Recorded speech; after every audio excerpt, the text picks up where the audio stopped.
ده الاستاذ ميشيل صادق ده طالع له حاجات دي من رجله. امجد زكريا دي من رجله. شوفوا حاجه يعني فدي دول يعني اللي احنا حفظنا بيهم، لان كان في حاجات تانية ما احتفظناش بيهم. بس خارجه من اجسامهم. دي عمليات، كل دي واحده بعمليه، كل دي عمليات عملناها بالليل، وكل الحاجات دي طالعه من اجسامهم. بالعرهان بيتر جورج أمجد زكريا ميشيل صادق وميشيل صادق موجودين في كذا حاجه يعني. ميشيل صادق خارج منه كل ده كان جوه وده الرصاص المطاطي اللي هو اتضرب، ده ضربوه الامن بعد كده على الشباب الرهبان، وجالنا واحد عملنا له وشلنا له الرصاص ده.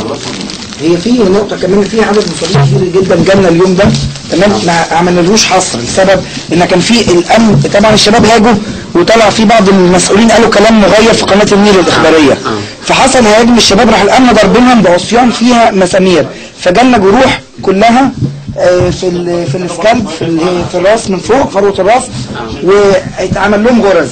كمية كبيرة جدا من الشباب، عاوز اقول نيافتك ان مش اقل مثلا من حوالي 7-8 دكاترة، منهم دكاترة مسيحيين من بره المستشفى جم يساعدونا.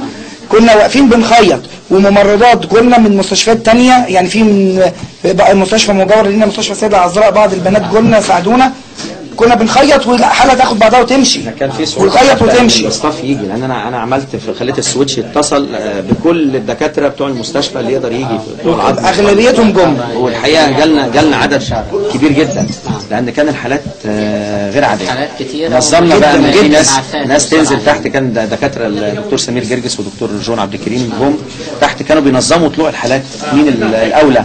فكان مهمتنا في الاول طبعا ان احنا نحافظ على حياه